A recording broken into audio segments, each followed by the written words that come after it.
The last morning I felt truly at peace was a Tuesday in early September, standing on my back porch in Columbus with a cup of coffee going cold in my hand, watching the sun come up over the tree line. I remember thinking that life had settled into something good, something I'd earned.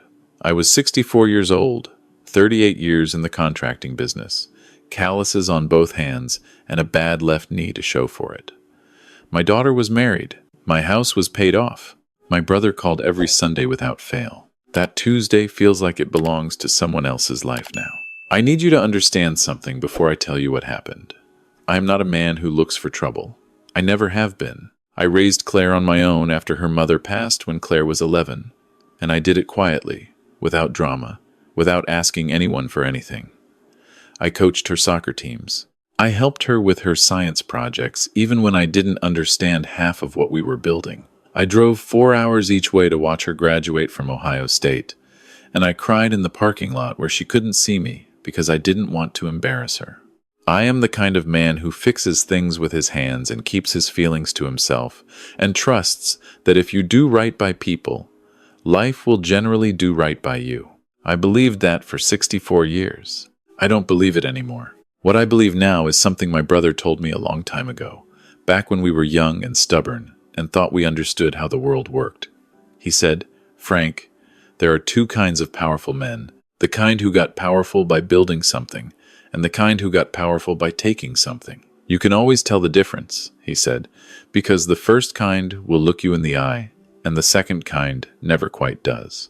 Richard Harrington never once looked me in the eye. I noticed it the first time Claire brought Andrew home, 3 years before everything fell apart.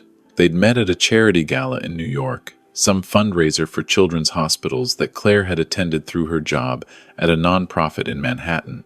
Andrew Harrington was 31.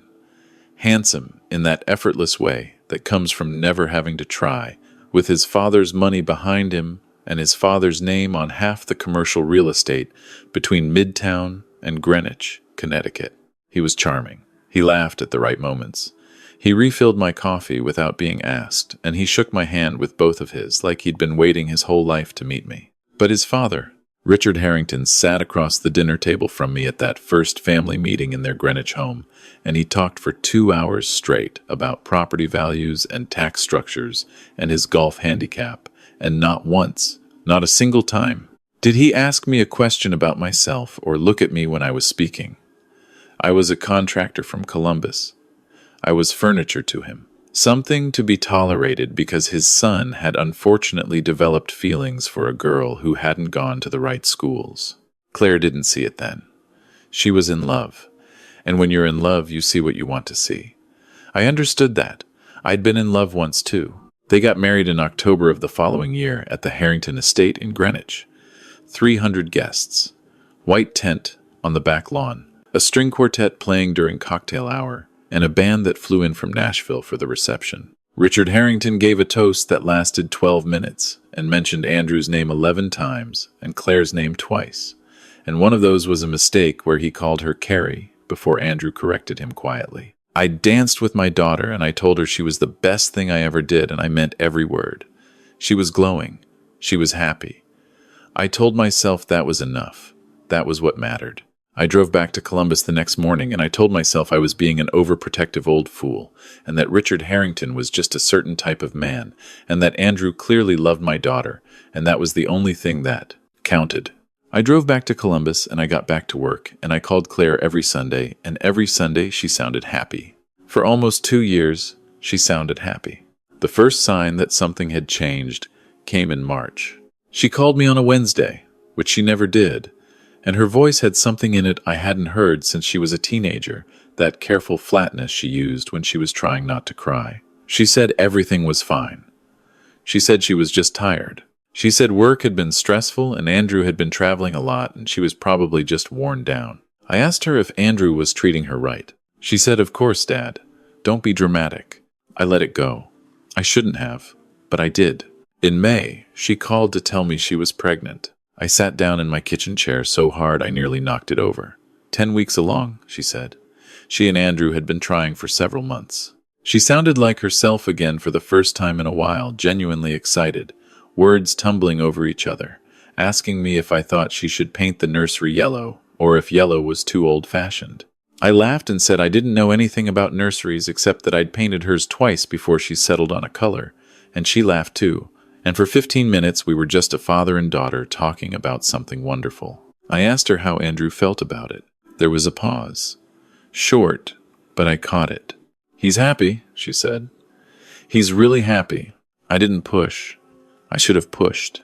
What I found out later, what Claire eventually told me from a hospital bed, her voice quiet and steady in that way people get when they've cried so much they've run out of tears, was that Andrew's reaction to the pregnancy had been nothing like what she described to me that day.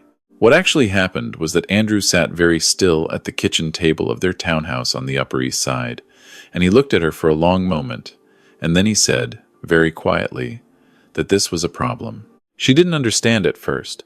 She thought he meant the timing, or the logistics, or some practical concern she could help solve. He meant his trust fund. Richard Harrington had structured Andrew's inheritance with conditions that Claire hadn't known about when she married him. Conditions that Andrew, apparently, had been hoping to work around quietly before a child complicated things. The details are more than I can fully explain, but the core of it was this. If Andrew had a child before a certain clause in Richard's estate documents was renegotiated, the control of a significant portion of the Harrington holdings would shift in a direction that Richard had been maneuvering against for a decade. A child, at this particular moment, was an obstacle to something worth hundreds of millions of dollars. Claire told me she thought Andrew would come around. She thought when he held their baby he would feel differently. She believed in the man she had married. She believed that right up until the night of July 12th, at the Harrington summer estate in the Hamptons. I want to be precise about this part, because I was there. I need you to understand that I was there, and I saw what I saw. Richard Harrington hosted a party every summer at the Hamptons house, a long weekend that mixed business contacts with family, the kind of gathering where the guest list told you everything about how a man saw the world. I had been invited twice in 3 years. I came both times because Claire asked me to and because I would walk through fire for my daughter, which is a thing fathers say until they realize they mean it literally. The party that July was larger than usual. 40 or 50 people over the course of the weekend, some staying in the guest rooms and the carriage house, others driving out from the city. Claire was 17 weeks pregnant and barely showing, though if you knew to look for it, you could see the small round presence of new life beginning beneath the sundresses she wore that weekend. She was tired more easily than usual, and the heat was something she struggled with, but she was managing. She was gracious and warm with Richard's guests in the way she always was, the way I'd always been proud of. And when I watched her moving through that crowd, I thought, she has more class in her left hand than any 3 people in this room. I noticed Andrew watching her differently that weekend. That's the only way I can describe it.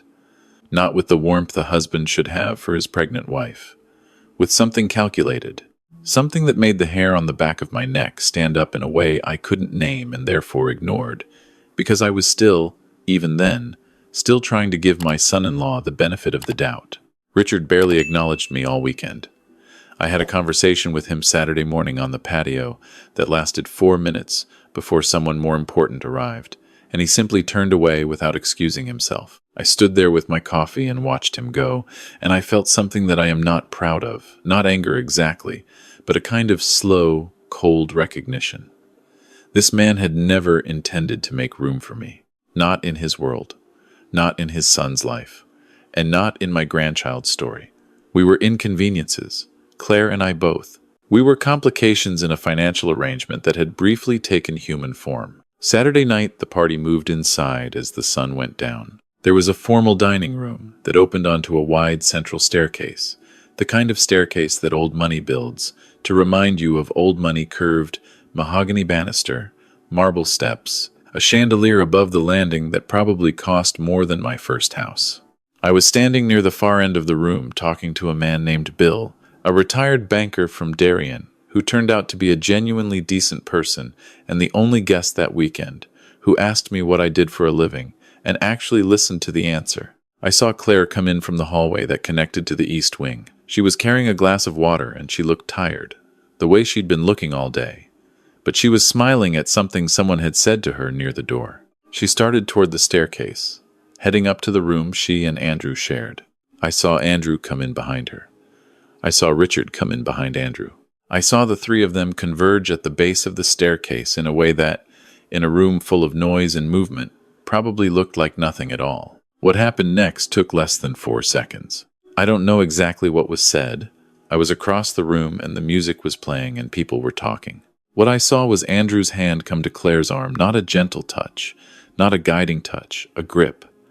I saw her turn toward him with surprise on her face. I saw Richard step close on her other side. I saw her body language change from surprise to something I can only describe as cornered. And then I saw Andrew's other hand come to the center of her back, and I saw my daughter go forward. She went forward hard. She caught the banister with one hand, and that is the only reason she didn't go all the way down. She hit the second step with her knee, and the third with her hip. And the sound she made when she hit that sound is something I will hear for the rest of my life. It was not a scream. It was something involuntary. Something that came from a place deeper than choice. I was moving before I knew I was moving. By the time I reached her, she was on the 4th step, half sitting, half crouched, one hand gripping the banister white-knuckled, the other hand pressed flat against her stomach. There were people around us suddenly, the way people gather when something goes wrong in public, and someone was calling for help, and someone was saying she must have slipped on the marble. She must have slipped. I looked up from where I was kneeling next to my daughter, and I looked at Andrew Harrington. He was standing at the base of the staircase. His face was arranged in an expression of concern. He was saying something to the people around him, gesturing toward Claire, performing the role of alarmed husband with the ease of a man who had practiced performing roles. He saw me looking at him. For just a moment, before the performance locked back into place, I saw his face without the mask. 3 seconds, maybe less. There was no horror there, no guilt, just a flicker of something cold and assessing, the look of a man calculating whether a problem had been solved. I have thought about those 3 seconds every day since. I wanted to stand up and cross those 4 steps and put my hands around Andrew Harrington's throat. I want to be honest about that. The impulse was there, fully formed, complete. 64 years of keeping my hands to myself and my temper in check, and the impulse was there. Claire's hand found my arm. "Daddy," she said. "My baby." The ambulance came in 11 minutes. I rode with Claire and held her hand and talked to her quietly the whole way. The way I'd talked to her through every hard thing since she was 11 years old. And I kept my voice even, and I kept my face calm because that was what she needed. And on the inside, I was somewhere else entirely. She lost the baby at 17 inches the morning. A little boy, 17 weeks and 3 days. I sat in a waiting room chair, and I stared at a water stain on the ceiling tile, and I didn't move for a very long time. There was a moment, sometime around 3 in the morning, when Andrew came into the waiting room and sat down 2 chairs away from me. He didn't say anything for a while. Then he said he was sorry. He said these things happen sometimes. He said the doctors had told him this kind of loss was more common than people realized, especially in the first pregnancy. He said it the way you might say it about a stranger. I turned my head, and I looked at him, and I said, very quietly, "I know what I saw." He looked back at me with those same calculated eyes, and he said, "Frank, you've had a terrible night. You're not thinking clearly." I said it again, "I know what I saw." He stood up. He straightened his jacket. He said, "I think it's probably better if you don't visit for a while.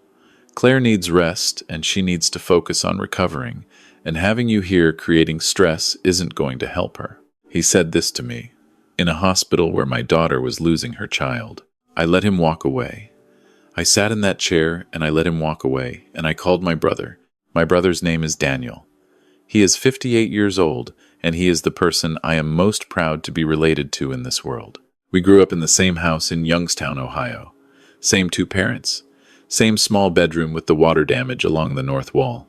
Same nothing. He was smarter than me from the beginning, which I told him often because it was true and because I believe in telling people the truth about themselves when the truth is something worth saying. He went to law school at Georgetown on a combination of scholarships and stubbornness. He spent 6 years as a federal prosecutor in the Southern District of New York. For the past 11 years, he has been the deputy director of a federal financial crimes enforcement division that I am not going to name specifically, but which has jurisdiction over a category of financial misconduct that the Harrington family had, as I would come to understand, been engaged in for a very long time. I had never once in my life asked Daniel to use his position for anything personal. That was a line we had both understood without ever discussing it. You don't use what you've built to settle private scores. That's not what power is for, and we both knew it. But at 3 a.m. in a hospital waiting room in Southampton, I called my brother and I told him everything. I told him what I had seen at the base of that staircase. I told him about the trust fund, about the things Claire had told me over the past several months, about the pattern of pressure and isolation she had described. I told him what Andrew had said to me in the waiting room. Daniel listened without interrupting, which is something he has always been extraordinary at. When I finished, there was a long silence. Then he said, "Frank, I need you to listen to me carefully." I said I was listening. He said, "I am going to tell you something that I probably shouldn't tell you, which is that the name Richard Harrington has appeared in documents that have crossed my desk more than once in the past 2 years. I can't tell you more than that. What I can tell you is that the man who did this to Claire, and to that baby, is not as untouchable as he believes he is. Not even close. He said, you go take care of your daughter. You let her get through this.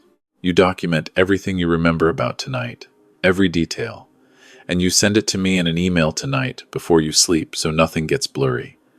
And then you let me do what I do." I said, "Daniel." He said, "I've got it, Frank. I've got it. I want to be clear about what happened after that, because I think it matters. My first responsibility was Claire. Everything else was secondary to that. She was in that hospital for 2 days, and when she was discharged, I drove her back to their townhouse in the city because she asked me to, because she wasn't ready to leave yet, because she was still finding her footing in the wreckage of what her marriage had become overnight in her understanding of it. Andrew was attentive in those days, solicitous, bringing her tea and speaking gently, and it was the most disturbing thing I had ever witnessed a man performing grief and concern for the loss of a child he had caused. I stayed in the city for 2 weeks. I slept on their guest room pullout, and I woke up every morning, and I cooked breakfast, and I did not say a word about what I knew to either of them. It was the hardest thing I have ever done, and I have done some genuinely hard things. 3 weeks after I returned to Columbus, Claire called me. Her voice was different. Not the careful flatness of before, not the false brightness she'd used to protect me. Something quieter and more certain. She said, "Dad, I need to tell you something." I said, "Okay." She said, "I've been talking to a lawyer." She said she'd been going over the records on Andrew's phone, the records that he didn't know she could access, because they shared a family plan, and she was the one who managed the account. She'd found calls, messages, conversations between Andrew and Richard that went back several weeks before the party, discussing timelines and options, and language that made the meaning unmistakable even without specific words that could be used in a courtroom. She said she'd sent everything to a lawyer she'd found herself, a woman in Manhattan who specialized in this exact category of domestic harm, who had taken one look at the documentation and told Claire she had a strong case. I asked her how she felt. She said she felt like someone had finally turned the lights on in a room she'd been sitting in the dark in for months. I told her about Daniel then. All of it. I told her what he'd said about Richard Harrington, and the documents, and the investigation. She was quiet for a moment, and then she said, "So it was bigger than just me." I said, "Sweetheart, it was always bigger than just you.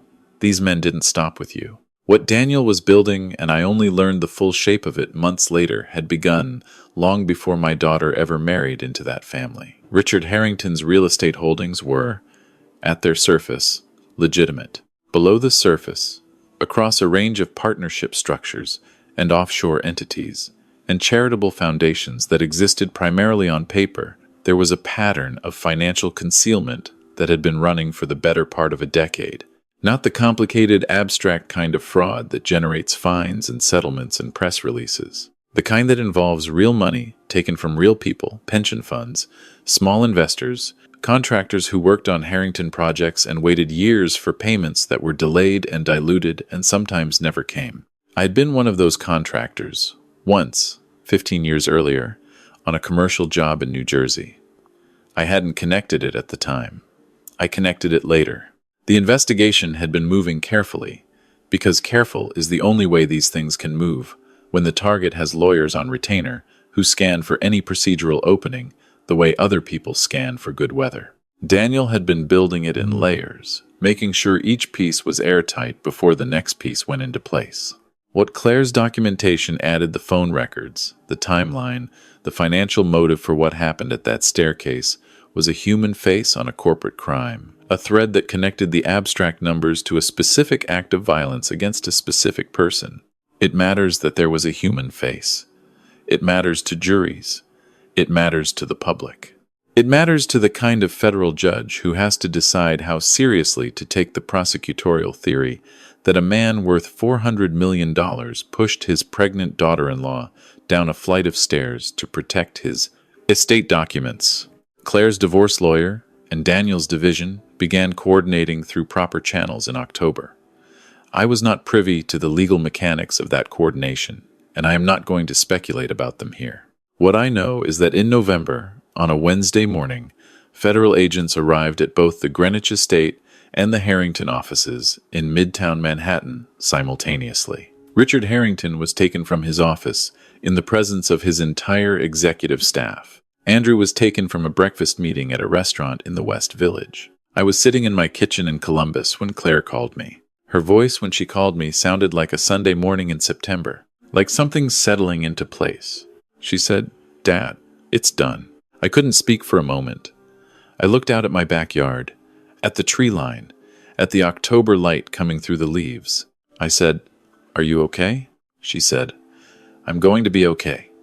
I really think I'm going to be okay." The charges were extensive, and I won't pretend I understood all of them. Financial fraud, wire fraud, conspiracy, and the charge that drew the most attention to a felony charge against Andrew, specifically connected to what had happened on that staircase, what Claire had documented, what the phone records showed, what two witnesses who had been at the party ultimately came forward to describe to investigators. It was enough. It was more than enough. Richard Harrington's legal team was formidable and expensive, and they worked very hard for a very long time. None of it was enough. At 67 years old, Richard Harrington, who had spent his entire adult life treating people as furniture and financial instruments and obstacles to be managed, stood in a federal courtroom and heard a judge tell him that what he had been built on other people's losses, and that the law had finally caught up to the distance between what he presented to the world and what he actually was. Andrew pled guilty to a reduced charge. It was still a felony. It still meant prison time. It still meant that the name Andrew Harrington, which his father had spent decades gilding, was now permanently attached to a specific and terrible thing that he had done to a woman who trusted him and to a child who never had the chance to take a breath. Claire received a settlement from the civil case that I am not going to specify because it is her business and not mine. But I will tell you that it was enough to let her make choices from a position of security rather than fear. She left Manhattan. She moved back to Ohio, not to Columbus, but to a small city about 40 minutes north of me, and she bought a house with a porch and a yard, and she got a dog named Charlie, who is extremely badly behaved, and whom she loves completely. She went back to work at a nonprofit, a different one now, focused on housing advocacy. She is very good at it. She has her mother's instinct for what matters, and her mother's patience with how long it takes to make things actually change. She called me last Sunday the way she always calls me on Sundays. We talked for an hour. She told me about a case she was working on. She asked me about my knee. She told me Charlie had eaten one of her shoes and seemed entirely unapologetic about it. Before she hung up, she said, "Dad." I said, "Yeah." She said, "You never told me what you said to Uncle Daniel that night at the hospital when you called him." I said I told him what happened and asked him for help. She was quiet for a moment. Then she said, "I spent a long time being angry that you didn't just lose it that night, that you sat in that waiting room and didn't do anything." I said, "I know." She said, "I understand it now. Losing it would have felt better for about 30 seconds. What you actually did lasted." I thought about that for a while after she hung up. 64 years old, going on 65, and I am still learning things from my daughter. The last thing I will say is this. There is a certain kind of man who has spent his life believing that enough money and enough connections means enough insulation. That the rules that govern ordinary people, like a retired contractor from Columbus, like a woman who works for a nonprofit and just wants to build something good and be loved properly, that those rules simply don't apply at a certain altitude. That you can look through a person like they're a window, that you can weigh your own comfort and convenience against someone else's life and come out comfortable with the math. Richard Harrington believed that. Andrew Harrington believed that. They were wrong. And the distance between what they believed and what turned out to be true is now expressed in very concrete terms that neither of them will be forgetting. I'm not a vengeful man. I want to be clear about that. Or maybe I want to be clear about it because I'm not entirely sure it's true anymore, and I think the uncertainty is honest. What I know is that I didn't go looking for a way to hurt anyone. I went looking for a way to protect my daughter. If those two things ended up pointing in the same direction, I think the law and the facts made that happen, not me. My brother Daniel called me last Sunday too, after Claire and I finished talking. He asked me how I was doing. I told him about the knee. He complained about the Washington weather. We talked for 45 minutes, the way we always do, the way we've been doing since we were kids in Youngstown, sharing that bedroom with the water damage on the wall. Before he hung up, he said, "Frank, I'm glad you called me that night." I said, "Daniel, you're the best man I know." He said, "Don't tell anyone. It'll ruin my reputation." I laughed for the first time in a while. Not the polite laugh, not the going through the motions laugh, but the real one. The kind that comes from somewhere genuine and surprised. Some mornings now, I stand on my back porch with my coffee and I watch the sun come up over the tree line, and it feels the way it used to feel before that July. Not exactly the same. Something has changed in me permanently, and I know it, and I've made my peace with it. But it feels good again. It feels like something I've earned. Claire is going to be okay. That's the whole thing. That's the only part that finally matters. Sometimes the men who underestimate you are the ones counting on you to stay quiet, to stay small, to keep giving the benefit of the doubt long past when the doubt ran out. And sometimes the thing they didn't count on is sitting 60 miles away in Youngstown, knowing the same water-stained ceiling, having spent 50 years becoming exactly the right person to make exactly the right phone call at exactly the right time. I'll see you in the next one.